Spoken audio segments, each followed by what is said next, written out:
Online every morning. It's breakfast from 6 a.m. Hope you can join us.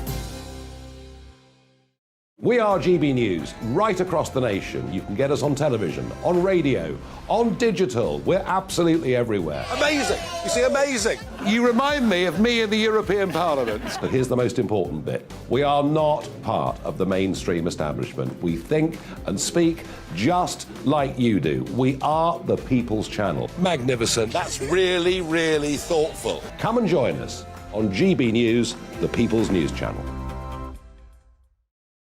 Join me, Nana Akue, Saturday and Sunday afternoons on GB News. Expect fiery debate and passionate discussion as me and my panel tackle some of the biggest topics hitting the headlines. It's a place for everyone's opinion. No one gets cancelled, but no one gets an easy ride. Oh, she's on it today! Be ready for conversations that are fierce, frank, and of course, fun. Every Saturday and Sunday afternoon from 4 p.m. on GB News, the People's Channel. We are GB News, the People's Channel. And right across the United Kingdom. You can find us on Sky Channel 512. Virgin Media Channel 604. Freesat Channel 216. Freeview Channel 236. And YouView Channel 236. You can also take us with you on DAB Plus Radio. With the GB News app and at the website gbnews.uk. We're absolutely everywhere. Come join us on GB News, the People's Channel, Britain's news channel.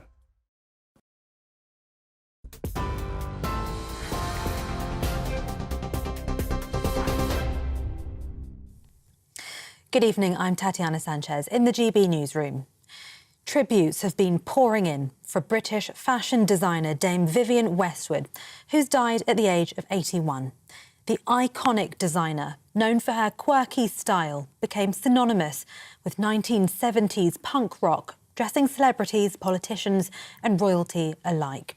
Famed for her slogan T-shirts and corseted dresses, she became one of fashion's biggest names.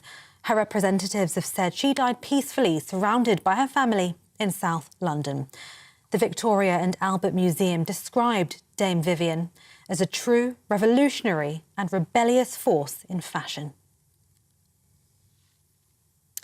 And Brazil's government has declared 3 days of mourning for football legend Pelé, who's died at the age of 82. Once named by FIFA as the greatest player of the 20th century, the three-time World Cup winner died in hospital in Sao Paulo, where he'd been since the end of last month. He'd been undergoing treatment for colon cancer. The footballing world has been paying tribute to the star whose career spanned 20 years.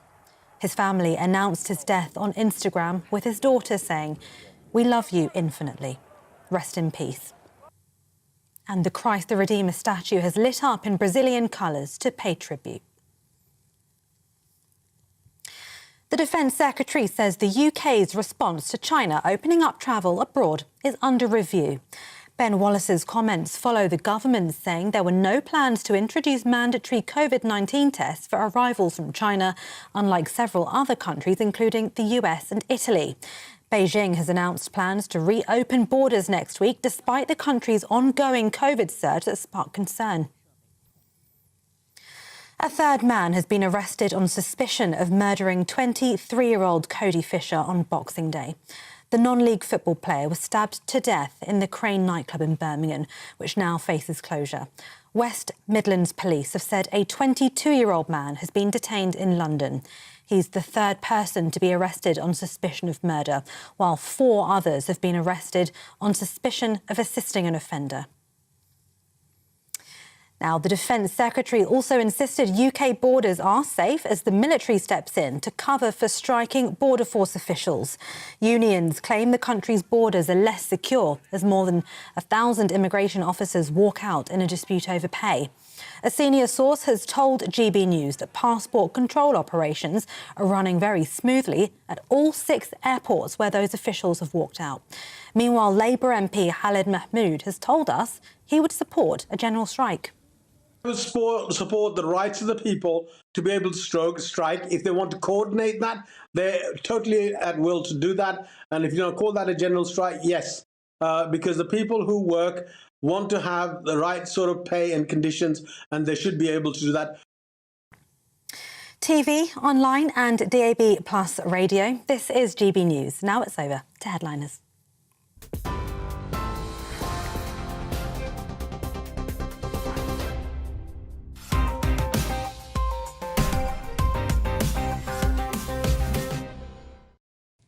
Hello and welcome to Headliners, your first look at Friday's newspapers. I'm Andrew Doyle. I'm joined tonight by our very own Leo Kearse and Paul Cox. So let's take a look at tomorrow's front pages. We're going to start with the Telegraph, and they lead with ministers to look at new COVID travel curbs. They're considering now shutting down travel from China. The Eye runs with police recruits quit Johnson's hiring scheme in droves. Apparently those 20,000 police officers that we wanted aren't all sticking around. Front cover of The Guardian now, 1 in 10 Tory peers have given more than £100,000 to the party. And the front page of Friday's Financial Times, sharp plunge in global deal-making brings a pandemic-era frenzy to a halt. The Express runs with no magic wand for pay rises. That's a story about the strikes that we'll be talking about in just a moment. And the Daily Star has the real GOAT. And that, of course, is the death of Pele, considered the greatest footballer of all time. And those were your front pages.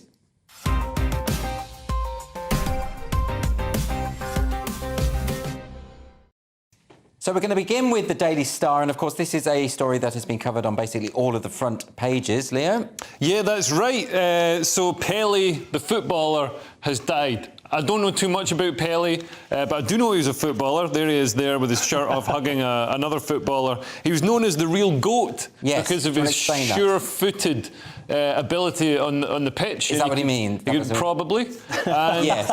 Unless he's part, maybe he was part GOAT. I think, Paul, you might be able to explain that. Yeah, greatest of all time goes down for Leo. But yeah, Pele was really, in much the same way that the Beatles broke the mould of music back in the 60s.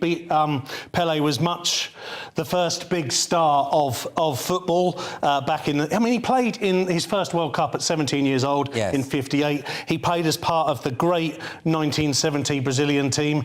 Even as a kid growing up in the 80s, my dad would buy me videotapes of those players, of that team, but the Brazilian team of 1970, and it would stand out. There were other players around at the time. There was Eusebio, who was a Uruguayan, but Pele really did stand out there. So this is the thing. I mean, Leo and I, admittedly, don't really know anything about football at all, but just a sort of a cursory look at some of these stats. He had 129 hat-tricks in his career. That's impressive, right? It's very impressive. It's incredibly impressive. I mean, the argument of the greatest of all time is always a difficult one to have in any genre, in any sport, any art, because, you know, what are you comparing with? Pele of his time was the greatest, and that's why I started with the Beatles analogy and comparison, because he was the first one to really break through. You can't compare him to modern footballers because they don't wear hats anymore. No. So how are they going to get hat tricks? Thanks for your input on that one, Leo.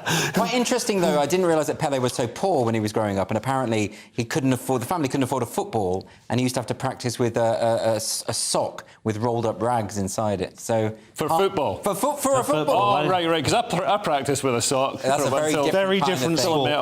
Yeah, that's a very different thing that isn't really appropriate to talk about now. We're going to move on now to the front cover of what is it we're going with next? The Daily Telegraph. What's this one, Paul? Daily Telegraph. Yeah, ministers look at new COVID travel curbs. Now, this just comes on the back of what we just heard on the news, that China is suffering from another surge of COVID. I don't know if it's a different strain or not. I think we have to lean back on the things we've learnt, because there can't be any knee-jerk reactions anymore. I mean, personally, I don't think that we should be spending any of our own money testing on this side. They should be tested before they come, and if they're found to be positive, then perhaps they shouldn't travel. Am I wrong here, Leo, but my understanding is that the reason there's been a surge in China is because they had a zero COVID policy lockdown, and now they've just obviously stopped that. Then they're going to get a surge. I mean, it's pretty obvious. Yeah, they've had an abrupt sort of change of heart. They had the zero tolerance, absolute lockdown policy, and they've lifted that completely. And now, but the thing is, they've got like a much bigger surge than we'd have in similar circumstances in the UK, because we've got a lot of natural immunity, because a lot of people have had COVID. We've got a high vaccination rate, and also our vaccines are better. Whatever you want to say about vaccines, our vaccines are better than the Chinese vaccines. vaccines. So they're estimating as many as 1.5 million people could die over the next few months in China from COVID. But I mean, we've got COVID here now. We've got it here. That's the thing. I don't really understand what the problem is with it coming. It's not like our bodies are going to be, oh my God, COVID. Yeah. We're already exposed to it. Is this just a step towards, edging us towards another lockdown kind of thing? Because I just don't think the country would tolerate anything like that. No, I don't think we could possibly go back into lockdown. I don't think there's any need for that. We're seeing more hospitalisations due to other diseases, from flu and all these other things. And we're starting to see the negative impact of lockdown because people don't have any tolerance to flus, colds, norovirus and strep. Of course. Which has been literally killing children. I mean, Paul, this is the thing. I mean, the UK government is sort of asking China to be transparent about any potential new variants. But as we have seen, whenever there have been subsequent variants, it's always been the case that it's become milder with each. Absolutely. And the first problem is asking the Chinese government to be transparent, of course, because they haven't done so. I'd be much more worried if I was in somewhere like New Zealand or China, because they've strived to have this zero COVID policy, which we know is impossible. It's absolutely impossible. The only way it could be achieved is if we all lived in glass boxes on our own. Right. And I don't think we'll do that. And it's interesting that the Chinese people clearly did not want to go along with this, that they were out on the streets protesting, and there's a lot of Chinese people. Yeah, and I think Omicron made it completely untenable because it just transmits so easily, and also it's relatively mild compared to previous versions. OK, well, we're going to go on to the Express now. Leo, what are they running with today on their front cover? So they've got a big picture of Pele celebrating some football, but the story we're covering is the battle, the ongoing battle between the government and unions. So no magic wand for pay rises is what the Defence Secretary Ben Wallace has said to striking unions. So unions are getting more militant. They're suggesting they're promising they're going to strike. They're going to combine strikes. So you won't be able to get a train, but you also won't be able to go through the border control, except you will, and it'll work better because the people they bring in to run it actually do it better. And you won't be able to get a driving test examined. So the country's going to fall apart. Why do the trade union barons think they have this much control and much influence over the government? Because they don't. Well, this is the thing. I mean, the government's digging in heels, and it looks like the government's going to win this one in the long term, because there's a lot of discontent in the unions apparently. So some union people are saying, because it costs union members money to go and strike, and obviously it creates a lot of public antipathy, and it also pushes people to find solutions that aren't paying people more, such as replacing people with robots. So the unions have internal battles, saying some of them are saying we should settle with the government. Some of them are saying we should push on. We should do it 80s style. Paul, where do you think the public's opinion on this is at the moment? Because people are frustrated by the strikes, but they also understand that people need money to exist, right? Well, absolutely. I think two things are going on here. The unions can smell blood. They can smell Tory blood. It's getting towards the end of probably what's likely to be the end of this 12-year Conservative reign. So they feel like they can. They're not going to be able to do this when Labour, if it is Labour, get into power. It just would be too much of a conflict of interest. So they're really going for it now. And they're really chucking, it feels to me, because of that, they're becoming a little bit overzealous. They're chucking the baby out with the bathwater here, because deals could be struck. Some of these deals are very good. Sort of 7 or 8% per annum for the next 2 years is extremely good at the moment. Now, I know inflation is 10, 11, possibly 12% we hear in the next few months. We're never going to keep up with that. The economy doesn't allow for that. Inflation is going to come down. I mean, yes. We've got a temporary sort of supply squeeze and oversupply of money caused inflation. So hopefully, I mean, don't quote me on this, but inflation should come down in the next year or so. OK, well, let's see if Leo's prognostication is right. Anyway, we're going to move on to the front cover of The Guardian. They've also got Pele, of course, but what else have they got? They've got Pele, yes. 1 in 10 Tory peers have given more than £100,000 to the party. This is in The Guardian, so they see this as big news. I don't really think it is. I mean, that's exactly what goes on all the time. This is how the Conservative Party is funded, in much the same way as the Labour Party is funded by huge donations from the unions. I guess in return, there aren't probably as many Labour peers. They don't want to be sat in the House of Lords because politically it doesn't look good for them. But I don't see any different here. I don't think there's a conflict of interest. It's the way they raise money. Right. So for me, I don't see how they... I mean, they're rewarding people for supporting the Tory government, and the Tories are able to do those things because they've been given that money. But it's not the case, is it, that people are buying peerages? Is it? I think they're trying to allude to this, but I don't believe that. I've avoided saying it. Is it? But, you know... It kind of is the case, though. Do you think? Yeah, I mean, it's like, not, people it's not surprising, is it, that a proportion Yeah. of those who end up in the House of Lords also happen to be donors because they are supportive of the party? You know, I mean, that's not a surprise, is it? No, it's not a surprise at all. And Starmer says he's going to abolish the House of Lords when he gets in, obviously, because, you know, but then why don't the Tories say, well, we're going to abolish unions and cut off your funding supply? I don't think the House of Lords will be abolished under Starmer, mostly because I think Labour peers will have a few things to say about that. Well, also, no one ever really discusses why the Lords is there. It's to scrutinise all the policy that comes through. It cannot be done within the Commons. Yeah. The people who sit in the Lords, I know there are half of them asleep most of the time, but when they're there, most of them are working quite hard. Sure, but isn't it the principle of democracy, Paul? I mean, the point is they're not elected to be. Yeah, I agree with that. Now although weirdly, it's one of those things like the Queen. I'm not going to say the royal family, but the Queen, isn't a democratic thing, but works. Okay, the King, you're presumably. No, the Queen. I don't think King Prince Charles, whatever he's called. I don't think that works. Yeah, he's called King Charles. Well, he's called Prince Charles. Okay, Leo, you're very set in your ways, aren't you? I'm not. I'm a conservative. Right. I don't like change. That means nothing changes. Okay, fair enough. We're going to move on to the front cover now of the Eye. Leo, what have they gone with? Obviously, Pele again. So they've got a story here about... so Boris had this scheme to hire 20,000 new police officers, and they're saying that droves of them, they're quitting in droves. But then I dug into the numbers. Yeah. So they've recruited more than 15,000 police officers with 3 months to go until the deadline of this scheme, which sounds pretty good. And they say, like, loads are quitting. But you look at it, they say 1,837 of those officers, possibly more because they don't have the full figures, but, you know, roughly 2,000 have quit. Okay. And that doesn't sound like quitting in droves. That sounds like they're a sort of normal amount of people to quit a job. I mean, loads of people start jobs, decide it's not for them, and you they don't quit. think that's a particularly high proportion? 1 in 10? No. I quit more than 1 in 10 jobs. Again, this is your experience. Will you quit or will you push? Yeah, well, you know. I mean, also, this isn't just quitting. This is a training process. It's kind of natural wastage, for the want of a much better term, of course, because we're dealing with human beings. But it's a really tough job. Well, that's the other thing.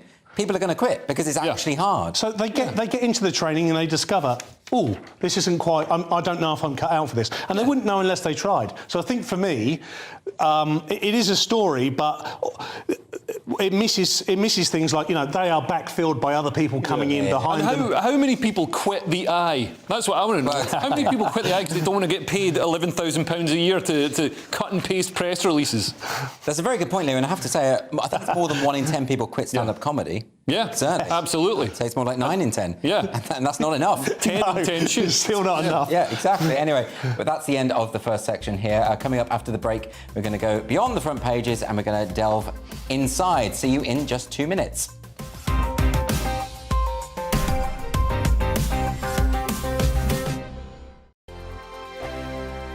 We are GB News, and we'd like to say thank you to each and every one of you for bringing us your conversations, for helping our great nation find its voice. We are here for you on radio, television, and online, across England, Scotland, Wales, and Northern Ireland. It's not the BBC, you know, you actually get your facts right. We are proud to be GB News, the People's Channel, Britain's news channel.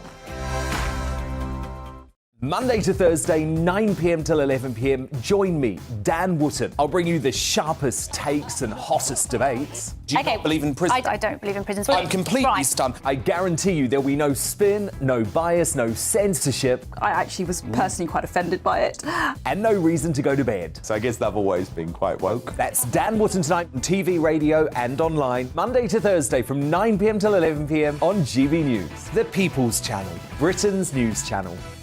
Hello there, it's Eamon Holmes here from Breakfast on GB News. We're not just on your television and your screens, you know. We're on DAB plus digital radio, so you can listen to your favourite shows on the move. If you've not yet listened to GB News Radio, it's very simple. We're on your radio player and TuneIn apps, on your smart speaker, phone or tablet, or online at gbnews.uk. Take us with you wherever you go. GB News Radio. You never have to miss a moment of the People's Channel. Join me every Sunday at 6 p.m. for for Gloria Meets. In exclusive interviews, I'll be finding out who our politicians really are and what they really think. It's something that you would never want anyone to suffer. I didn't know what channels there were. B, I didn't think I'd be believed. I must have weighed about 7 stone and I'm 5'8". My instincts was to sort of cover this up. I mean, clearly that was a mistake. Join me every Sunday at 6 p.m. on GB News, the People's Channel, Britain's news channel.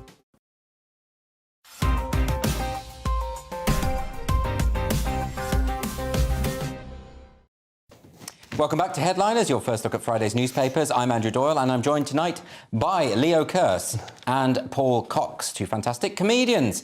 And we're going to move on now to The Guardian and the death of Dame Vivienne Westwood. Paul. Yeah, it's very sad, Andrew. Dame Vivienne Westwood, the fashion designer, has died at 81. The former primary school teacher rose to prominence in the 1970s with sort of provocative and sometimes controversial designs, particularly around the sort of punk aesthetic. Yeah, so she was associated with the Sex Pistols. Yeah. The shop she had with Malcolm McLaren on the King's Road, that kind of Yeah, it was edgy, punkish. sort of sexualised stuff at times that was kind of out there. Yeah. And also really, you know, taking down institutions that she saw as corrupt or just, you know, antiquated, like, you know, the whole pin through the Queen's nose. Oh, yeah. Stuff like that. It was really, you know, wild for the time. I was like 3, but, you know, I think it was. It's kind of interesting, isn't it, the kind of the rebellious, punkish types. The modern-day equivalent are sort of the opposite because they're propping up the establishment. And it sort of reminds you what it was like to actually be subversive. It's interesting that John Lydon has come out and he's spoken out against, you know, all this stultifying woke culture and cancel culture and all the rest of it. So he's one person that's got his back. Just, you know, one word of warning. She died peacefully surrounded by her family, which I hear so many times. Like, if you are old, don't let your family surround you and try not to be peaceful. So if you stay chaotic and on your own, you should You'll be right. Yeah. We'll pull through. OK, fantastic. We're going to move on now to The Times. And the government has been accused of rank double standards. Paul, what's this? So, sorry, Andrew. Yeah, so this is the government have been accused of rank double standards after it handed out nearly £30 million in high street vouchers to civil servants amid a public sector pay freeze. Wait, can you explain that? Because, I mean, it's things like Nando's vouchers. Yeah, so these aren't pay rises. These are rewards for doing well at work. So, you know, you've turned up on time 3 days in a row, or you've completed your timesheet. That's asking a lot of the public sector. So exactly, but they should be rewarded. I think this is a bit disingenuous to say, because this is kind of Labour, so, you know, having a go at the Tories for rewarding workers, which is something that I find a little bit confusing as someone who sits in the middle and looks at both sides. Isn't the reward the salary? It is. I mean, it doesn't contribute to their pension. You know, they give you 30 quid to go to Nando's or go to the cinema or whatever. Yes. They haven't got the money. They're not. And of course, it says this is £30 million over the year. It won't be £30 million. It'll be £30 million worth of vouchers. Yeah. They won't have physically paid £30 million. Do you reckon they got it cheaper then? So you reckon they got, like, the Nando's, maybe even got them, like, for free or something? Because they said, look, we're the government, we're going to give them out to, like, you know, they probably said nurses. They're going to go to other people, but they probably said nurses. Well, even if it was free, it still works well, doesn't it? Yeah. It doesn't cost £30 to have a meal for 4 in Nando's, but if you've got a £30 voucher, you'll go in there and spend £100. Yeah. That's 70% you wouldn't spend. I've never heard of these reward and recognition vouchers at work. I've never been in a job. That's because you work at GB News. You work for yourself as well, Andrew. Yes, but I used to be a school teacher. I used to work in a call centre. We never got reward and recognition vouchers. Why not? We used to... I've had some jobs where you get bonuses and things like that. OK. So, all right, so that's just the equivalent of that? I guess, yeah. And but it's sort of rubbish equivalent, because you don't get money. You get like some voucher. You've got to go to Nando's. Yeah. The plebs. Moving on now to the Daily Mail. Keir Starmer has radical plans in the fight against crime, Leo. Yeah, so victims of antisocial behaviour could choose punishments for offenders under plans being pushed by Labour. Yeah. These already exist, by the way. They're community sentencing, which was popular for a while, but it's dwindled in popularity recently. I think, you know, it's maybe just it's more complicated to allocate, but it speaks to the victims of the crime, and they get them to help decide what the sentence is going to be, how the offender's going to be punished. Victims get to decide how their There are limits. There are limits. Can they say, like, you have to wrestle a wild hog naked? No. Okay. Because, I mean, unfortunately, unless you want to create a political party and make that a platform, I'd vote for that. You're not allowed, there's no torture, there's no whipping or hitting with planks or anything like presumably that. there are limited options. There are limited options. Right, They're all okay. stuff like clearing wasteland, repairing churches, removing graffiti. I think I'd actually rather wrestle a wild boar than do any of those. Yes. But yes, this is part of Starmer. He's trying to outflank the Tories on crime and disorder. He's trying to, look like he's being But tough. Labour always do this, don't they? It's like, do you remember when they tried to be more tough on immigration by putting an anti-immigration message on a mug? Yeah. And they tried to do that to sort of show, well, we're the... But they're not, are they? We're going to leave it at Dover. Yeah. But they're not, Paul. This is an empty gesture. It is empty. They are trying to do exactly what you suggested, is that they're trying to outflank the Conservatives. I mean, like Leo pointed out, this already exists. Stephen Merchant's written a sitcom about this exact thing in society. And it would be great, as a victim of a burglary or something, to, make someone attend all the social engagements you don't want to go to for 3 years. I'd like to make the police attend the social engagement of the actual burglary, the crime scene. But this is the point I was going to make. There's nothing about prevention in this. There is a lot that they do talk much deeper into this story. This comes up quite often about the trauma. Right. So the criminals tend to be people who come from a traumatised background. No father or something bad has happened to them. Not that traumatic. Well, but this is what the statistics show, and we believe in statistics, don't we, Leo?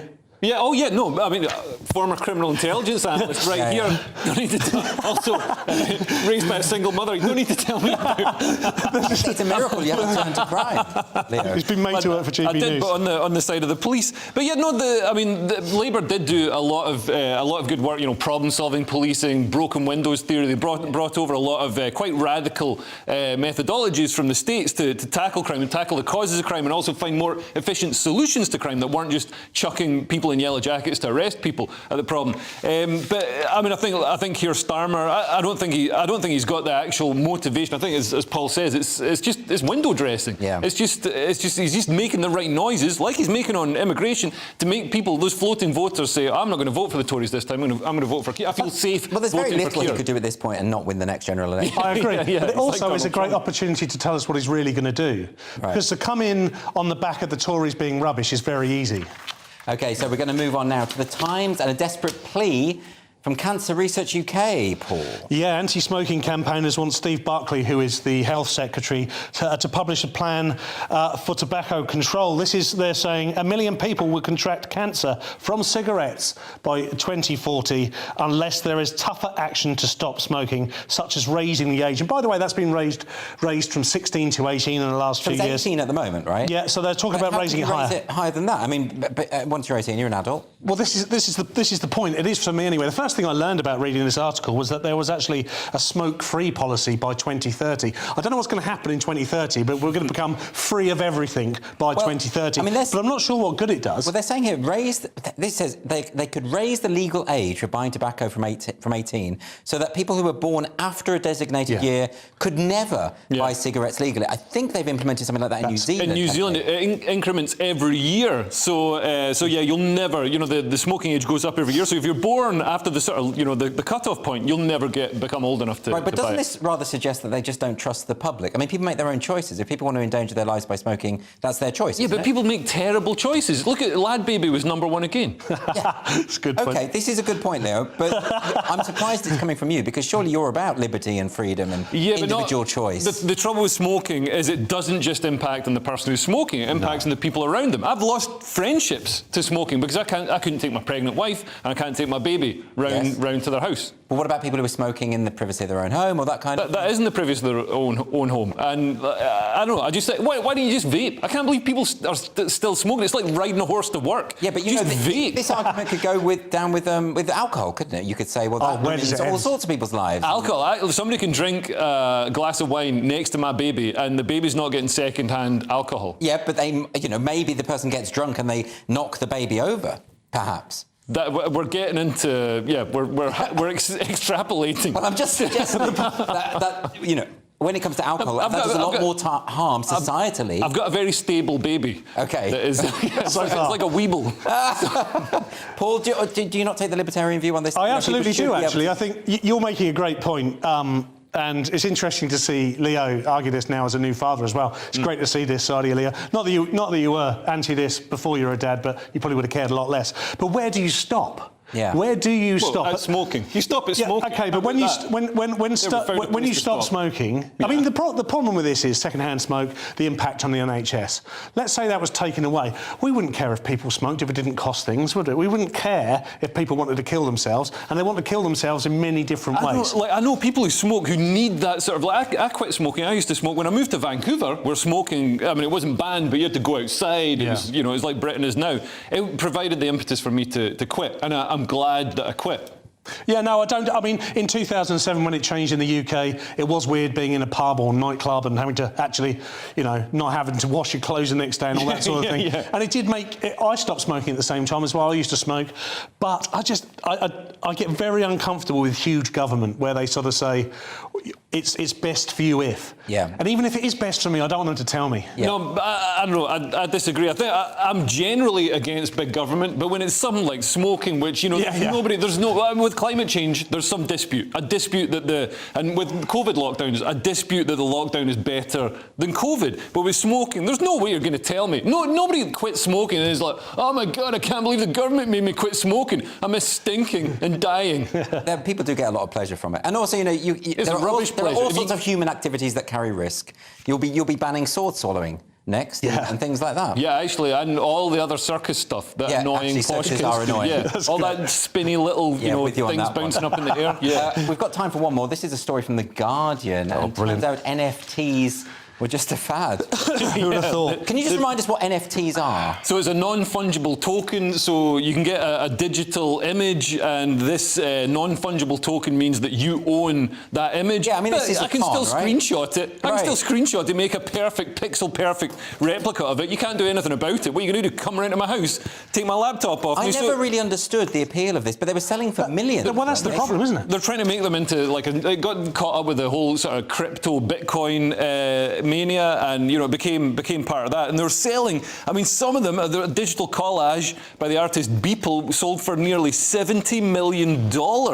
And Justin Bieber, there's some good news. Justin Bieber paid $1.2 million for an NFT. So at least some idiots are getting removed from their money. But because people bought these NFTs for so much money and they're now completely worthless, they can't even sell them. They can't even. Nobody. Well, I could have told them that this was a fad. Yeah, nobody I didn't understand what it was. But so this service is sprung up. There's a company called Unsellable that will, if you pay them money, they will take the NFTs. They will buy the NFTs from you. So then you can mark it down as a tax loss. So you don't get to. So then it's the government's loss rather than your loss. Any thought? Did you buy any NFTs? I did not buy any. But you only have to look at the people that did. It wasn't the Rothschilds that were buying NFTs. It wasn't serious investors.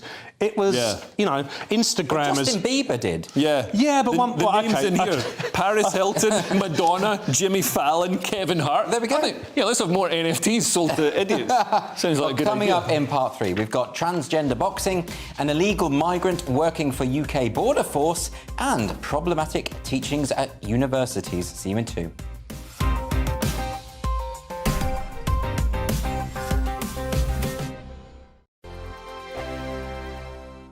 Monday to Thursday nights on GB News. At 6, it's Dubes & Co. 7 o'clock, Farage. At 8, join Mark Stein. And at 9, Dan Wootton Tonight, followed by Headliners. On TV, radio and online. This is GB News. We are GB News, the People's Channel. Why not take us home with you by visiting the GB News shop at gbnews.store. You'll find all the official merchandise, a really good present actually for yourself, your friends or your family. We ship across the UK mainland at no extra cost. GB News, the People's Channel. Here on GB News Live, we'll be keeping you in the picture, finding out what's happening across the country and finding out why it matters to you. We'll have the facts fast with our team of reporters and specialist correspondents. Wherever it's happening, we'll be there from 12 noon on TV, radio and online. GB News, the People's Channel, Britain's news channel. Monday to Thursday on GB News, it's Bev Turner Today from 10 a.m. We're going to be here for you, our GB News family, to keep you up to date, but also make you smile. The guy went from puberty to adultery. And I can't wait to bring a few of my own opinions. I have no time for cultural totalitarianism. We'll engage in passionate, but always polite debate, with your thoughts and opinions at the centre of it all. Only on GB News, the People's Channel, Britain's news channel. Hi there, it's Stephen and Anne. At breakfast from 6 a.m, you'll always be caught up with everything you need to know, the latest headlines, opinions and debates. We'll bring you the good news and the bad, but most of all, we're here for you. Remember, send in your views and let us know what you would like us to talk about. That's because we're your news channel. And every morning at 6 a.m, it's breakfast on GB News.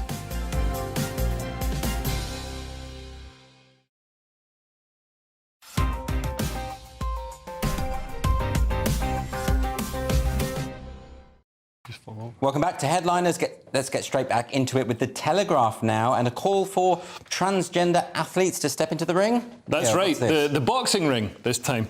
Boxing is going to introduce a new transgender category. So instead of having, men fighting transgender trans men and women fighting trans women, they'll have a completely separate transgender category where transgender athletes can scrap it out, because there are issues with, I understand, with non-contact sports like swimming, running, sitting on a horse, being transgender, you're not going to get injuries. But with contact sports such as rugby and boxing, there are some issues, and we've previously seen in MMA there's a transgender fighter, male to female transgender fighter, Fallon Fox, who broke a woman's skull and then boasted about it on Twitter, which is pretty cool. Which used to get you arrested, by the way. I just love that. I love that. You can literally do that, and like all the Guardian readers are like, oh my god, this is so progressive. It's like, are you mad? It's incredible. This is literally a biological male crushing a woman's skull. And also, I mean, going through male puberty conveys certain advantages to athletes. You get, stronger bones, a larger skeleton, greater muscle mass. It's easier to parallel park outside the stadium. Hey-o! What do you think of all this? I think this is really sensible, actually. It's one of the more sensible stories that have come out. No, I absolutely think this is sensible. Oh, you transphobic bigot. I'll accept that you're writing. Are you the person who writes the tweets to me after the show? I think this is fair also as well, particularly with sport. I kind of disagree slightly with Leo that I think there should be transgender sections for every sport. I think that's the fairest way. I think the thing that makes sport so good is its fairness. If you win in sport and it's a fair fight, a fair race. But that's for you. That's like big government stepping in and saying you can't. What makes sport fun for me is watching a biological male absolutely smash women's records. And not only that, but a biological male who's number 470 in the world suddenly becoming world number one. Leo completely has a point. unbeatable. Leo has a point that as far as Leah Thomas, the swimmer, went from being ranked something like 500, then transitioned and was all of a sudden number one. And that is kind of, it's outrageous and also kind of funny. The patriarchy's back. It is funny because it proves... It's only funny because people who claim to be progressive think it is progressive. It just holds a mirror up, doesn't it? It says, look, this is what you asked for and this is what you're getting. So the thing about this is, will trans rights activists accept this? Because their whole mantra is, well, trans women are women and trans men are men. So if you create a third category, you're effectively denying their central creed. Yeah, and also on a sort of logistical level, it's going to be difficult to find enough transgender fighters to actually compete in the transgender-only category. As well, yes. Go on, sorry, Paul. No, I was going to say, will there be, though? Because, every 11-year-old, every other 11-year-old now is like transgender. So you only got to give it a generation. There's going to be a huge transgender sport. All right, well, we're moving on to the Daily Mail now. And an all-men's prison has been criticised for not prioritising equality and diversity. Well, it should be the most important thing about prison, isn't it? This is a good point. Let me just tell our viewers what the story is. This is Her Majesty's Prison Northumberland was criticised for not prioritising equality and diversity, and inspector took issue with a failure to provide makeup to transgender inmates. So, right, I think for the purposes of starting this as a discussion, we need to park the transgender issue here. The whole point of prison is sort of to be punished for a crime. I think you mean to be rehabilitated and... sorry. I don't have a fetish about punishing people, which I can almost hear people saying now. You're absolutely right, Andrew, and I agree with what you said. I think the point I'm trying to make is that, they should wear a uniform. They are all equal in prison. I don't know what all this makeup and dressing up is about, whether it's man, woman, or anything in between. So, Leo, can you explain this to me? Because makeup, we don't have a human right to wear L'Oreal. Yeah, this is the thing. You can identify as a woman, and that's fine, but you don't have to identify as a woman who wears makeup and flowery dresses. Yeah, you're in prison. It's a prison. It's not a brothel. But you're supposed to not be. I thought people weren't made up. I used to watch Prisoner Cell Block H. They weren't all covered in slab. But I genuinely don't understand this, because if they're talking about identity issues and minority groups, and then they're trying to conflate in makeup. I mean, there isn't a history of people being oppressed because they like wearing makeup. Yeah. That does not exist. It's a men's version of what women should look like. Every time we have this discussion, it's, I'm a woman now, so I now need high heels, makeup and a pretty dress. It's ridiculous. Yeah. It's misogynistic, if anything, and I can't believe I'm saying this. Well, don't forget the coquettish tilt of the head, which a lot of extreme trans activists do. They've really nailed that, actually. Yeah. That makes them a woman. But you are equal in prison. You're all equally bad criminals, and you wear a uniform, nobody dresses up. Yeah. You don't need to be identified by your gender. Is this real, though, or is this just something that happened in one rogue prison, you know? It's in the Daily... No, apparently this prison has a history of sort of going overboard with equality, diversity and inclusion. And this is an issue that's really stifling productivity across the public sector and across the private sector as well. We need to get rid of equality, diversity and inclusion, because all it does is get in people's way, cost loads of money and come up with ridiculous rules and ideas like this. And create stupid articles about it. Yeah. Waste of time. Anyway, moving on now to the Express. The UK Border Force making headlines again for all the wrong reasons. Leo, what's this? So a UK Border Force official. These are the people in charge of passport control and everything, making sure who comes in and out of the country. One of them was arrested for being an illegal migrant who arrived in the country 20 years ago. He's believed to be in his 30s. Apparently, he got round the rigorous checks by lying. He lied.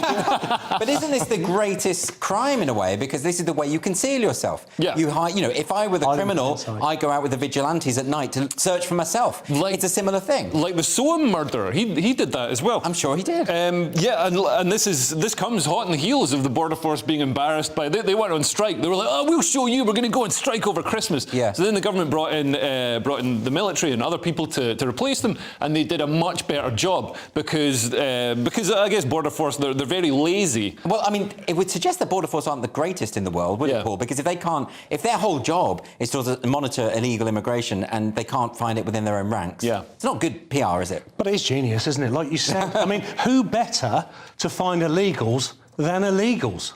Yeah, but I don't think that was his argument when he applied for the job. It certainly wasn't, and he wouldn't have got the job if it wasn't. But, yeah, there used to be... I mean, people who worked in HMRC, as it was back in the day, in immigration, it was a skilled job.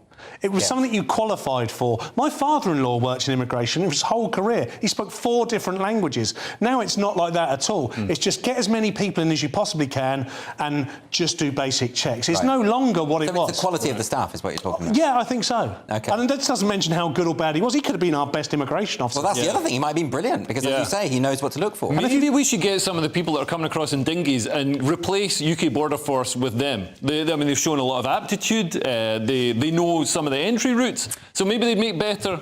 Excellent idea, Leo. Let's see if anyone takes you up on that. Next is The Times. More people getting offended at universities. Paul, what's this one? Oh, this is tiring. We get articles like this every week. This is tiring, though, isn't it? Yeah, this is really, really tiring. And this time it's about Alfred Tyson, Lord Tyson, Poet Laureate under Queen Victoria, as many people know. Students at Lincoln University have been told that local figures, including poet Alfred Lord Tennyson, are problematic. Now, this is getting crazy for me. I mean, this is Alfred Tennyson, by the way, who I said was the poet laureate. These people are, you know, of the best intelligence of their time in that artistic field. Yes. And it is a fantastic case study for A, to learn about these things, and B, to say how ridiculous it would be to judge that man by today's standards. But again, I'm sure that most students know that it is ridiculous to judge people from, he's 19th century poet, to judge him by the standards of today. But again, you see, Leo, I mean, I come back to this again and again. I don't think the students really are the major problem.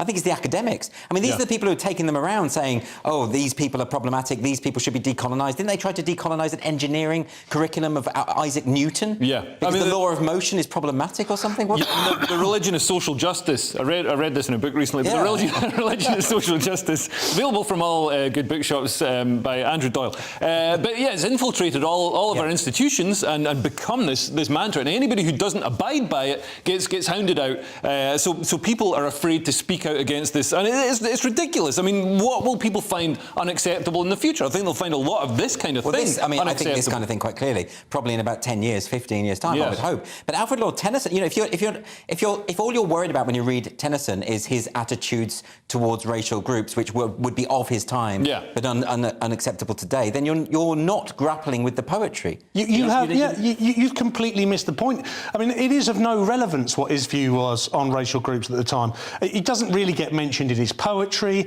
He's not, you know, nobody's looking to him for advice on it.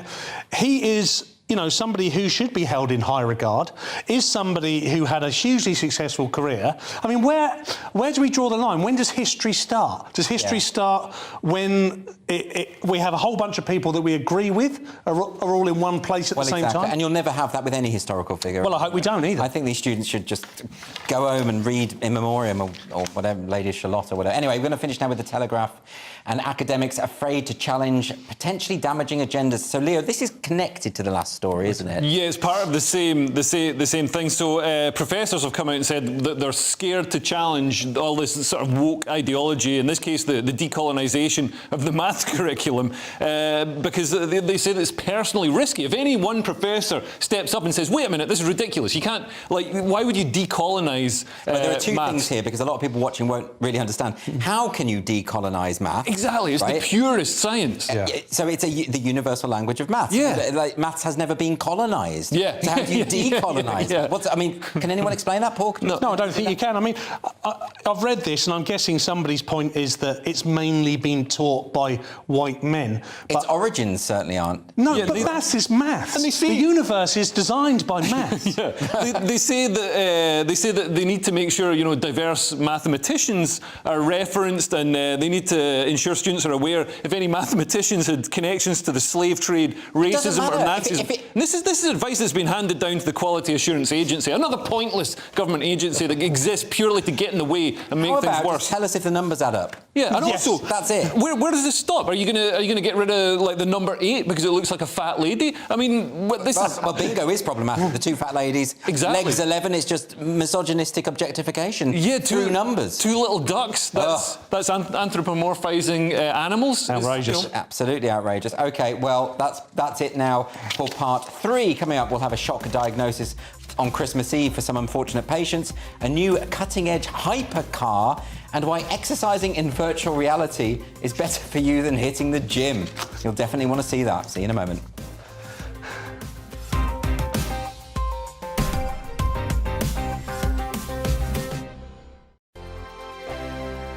Every morning from 6 o'clock, we'll wake you up with GB News Breakfast with all the stories you didn't know from the night before. So whether it's serious news, entertainment, or your own views from all over our great nation, we're here to kick off your day with a smile. The national media should be reflecting and reporting what's happening here. You will notice the northwestern accents. Whether you're with us on TV, radio, or online, every morning, it's breakfast from 6 a.m. Hope you can join us. We are GB News, right across the nation. You can get us on television, on radio, on digital. We're absolutely everywhere. Amazing! You see, amazing! You remind me of me in the European Parliament. But here's the most important bit. We are not part of the mainstream establishment. We think and speak just like you do. We are the People's Channel. Magnificent. That's really, really thoughtful. Come and join us on GB News, the People's News Channel. My name's Tom Harwood, and join me 9:30 a.m. every weekday for The Briefing, your one-stop shop for everything you need to know about what's going on in politics today. I wonder if this is a deal that might need to be like the biscuits in this factory, twice baked. Is there not an opportunity here to win out against the extremes? Tom Harwood, GB News. What are you going to do about it? Things should have been done differently, and they certainly are being done differently. Don't miss it. The Briefing with me, Tom Harwood, 9:30 Monday to Friday on GB News. Join me, Nana Akue, Saturday and Sunday afternoons on GB News. Expect fiery debate and passionate discussion as me and my panel tackle some of the biggest topics hitting the headlines. It's a place for everyone's opinion. No one gets cancelled, but no one gets an easy ride. Oh, she's on it today. Be ready for conversations that are fierce, frank, and of course, fun. Every Saturday and Sunday afternoon from 4 p.m. on GB News, the People's Channel.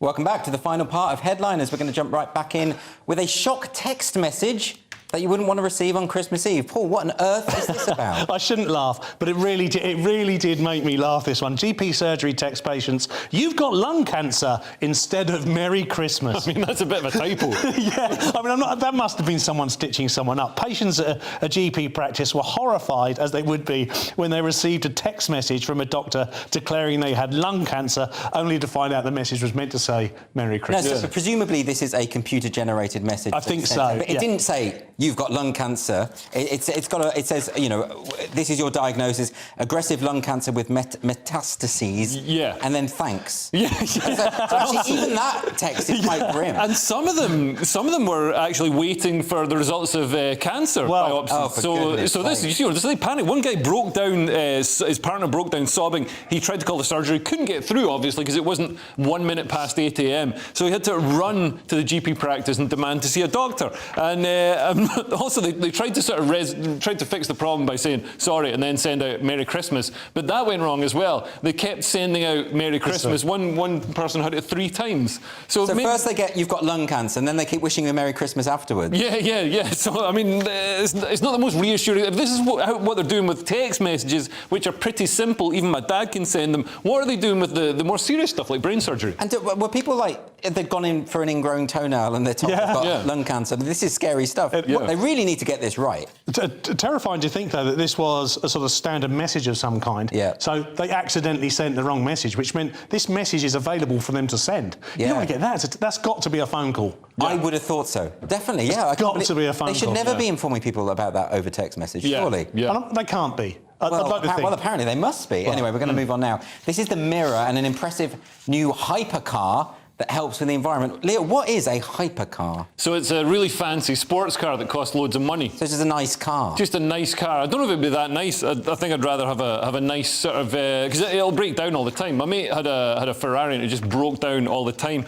But so this is a new cutting-edge hypercar, the GB110 by Italian firm Bertone. And it's going to be the first to be fueled by plastic rubbish. But it's not going to be like Back to the Future where he puts the stuff in the flux capacitor or whatever. This is it's just they supply you with fuel made out of this plastic waste, and plastic is a hydrocarbon. It's made from oil anyway, so it's not even that. I just think it's fake eco. You know, so some rich guy will buy this hypercar, being like, "Oh, I'm saving the environment. This fuel's made from plastic." But it's actually just as bad for the environment. They'll burn more fuel to make that fuel than it would just getting normal petrol. And also, you can't save the environment by buying a hypercar. That's a nonsense. It's like all these celebs in California who are like, "Oh, I've added a Tesla to my fleet of 33 cars." That doesn't help the environment. You've just got another car. Paul, is this just a fad? Yeah, I think they're trying to make something out of very little here. I read this, I thought, oh wow, is this going to be the new car that goes 0 to 60 in 35 carrier bags? Or, stops turtles choking on straws. I guess the idea of the story is it does things like that, but what it doesn't really. It's not like you've got 3 bins now and one of the bins is for the car, where you just put all your plastic bottles in there and someone turns it into gloop that you stick it in the back of your car and off you go. It's not that. Disappointingly, as Leo points out. OK, well, although to correct you, Leo, Doc Brown wasn't putting the banana skins and stuff into the flux capacitor. He was putting it was into a reactor. The reactor. Fusion.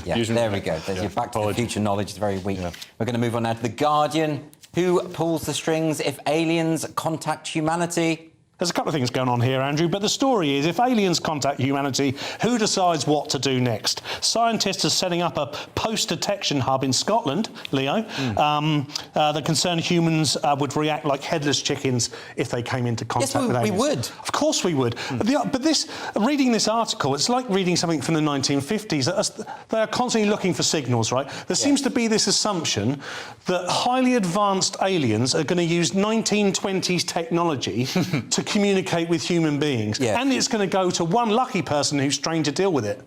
However, this article is talking about preparedness. It is. And the idea that, if we are contacted by aliens, we would just panic. There would be mass exoduses and all kind of things. We do probably have to be prepared, don't we? Yeah, but why have they got Scottish people to be the first people to make contact with aliens? The most aggressive, intolerant, xenophobic people in the world. Well, the SNP would argue that they are the most compassionate and inclusive. They would welcome the aliens into their... What if the aliens got an English accent? Then they would hate them. What if it's Tory? What if it wants a stable union? So I didn't realise this. So this article says that since 1992, more than 5,000 worlds beyond our solar system have been discovered. That's a lot of worlds. Yeah. Right? And so there probably is alien life, right? Yeah. I think we all agree with that. And I think that at some point, if they're advanced of us, and let's face it, they could well be. Yes. They would therefore probably understand what we're saying and thinking now and choose wisely. I mean, they'd probably take one look at Earth and go, we'll give that a miss.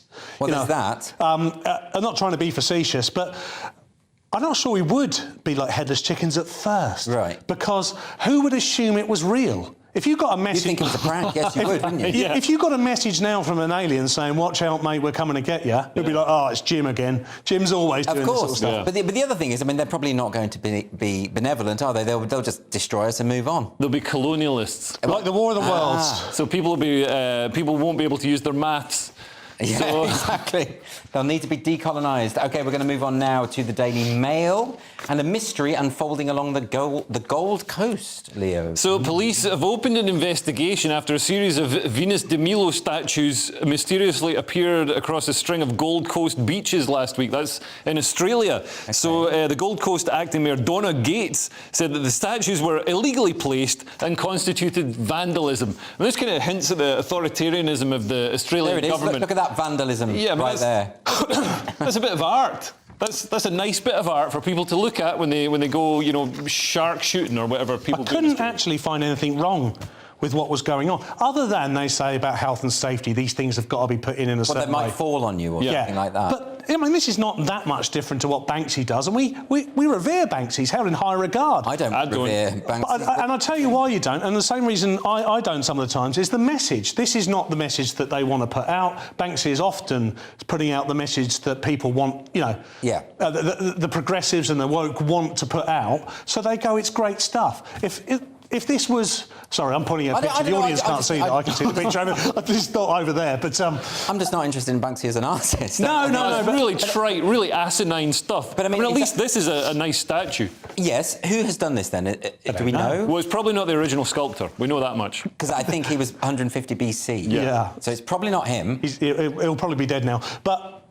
This is an art, but this in itself is a form of installation art, is the point. But it's interesting, isn't it? Well, we're talking about it. I think we're talking about it. I think people should know about this stuff. The reason we know about it, and it stood the test of time, literally, is because it's good art, it's interesting art. Yeah. Why not have it? Doesn't seem like a police issue to me. No, it doesn't, does it?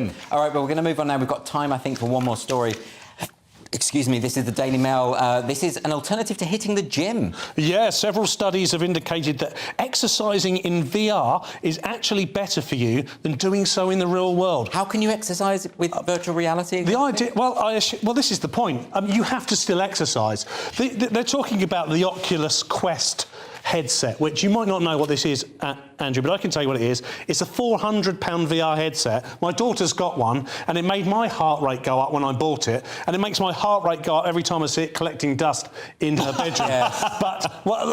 But you have to still exercise. It's a bit like Peloton, really. Peloton is VR. Yeah. You are looking at a screen of somebody cycling in front of you or a landscape, and you're still doing the exercise, and encourages you to do more of it, I think is the point. So the idea is that if you're in a virtual reality world, they can somehow coax you into doing more exercise than you would otherwise do. Is that right, Leo? How do they do that? Because they say it's more fun. You're in a game, they can gamify it, so you're fighting zombies or whatever. But that does sound a bit more fun. I've got to be honest, when we were talking about virtual reality, this looks like it was just cut and pasted from an Oculus Oculus press release. I mean, this is very much advertising it, making it. Oh, for sure. This is. I mean, does this even meet the sort of basic? Nobody's getting a Pulitzer Prize for this. Does it meet the basic requirements of journalism? So you won't be buying one of these £400 headsets. That does seem a lot as a gift for a child as well. I have to say that. Also, anytime you're telling me, Andrew. You try the headset. It's fun for 10 minutes. That is all we've got time for, I'm afraid. Join us again for Headliners tomorrow at 11 o'clock. See you then.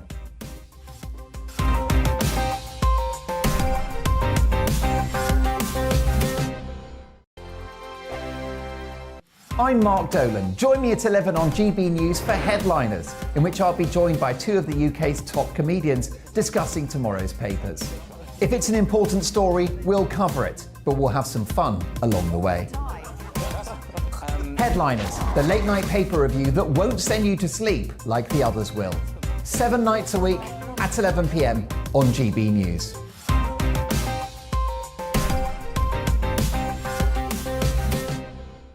Hello, I'm Michelle Dewberry, and you can join me every weekday 6 till 7 on Jubes & Kerr. Me and my panel will get stuck right into the day's events, and I can tell you, in fact, I can warn you, expect some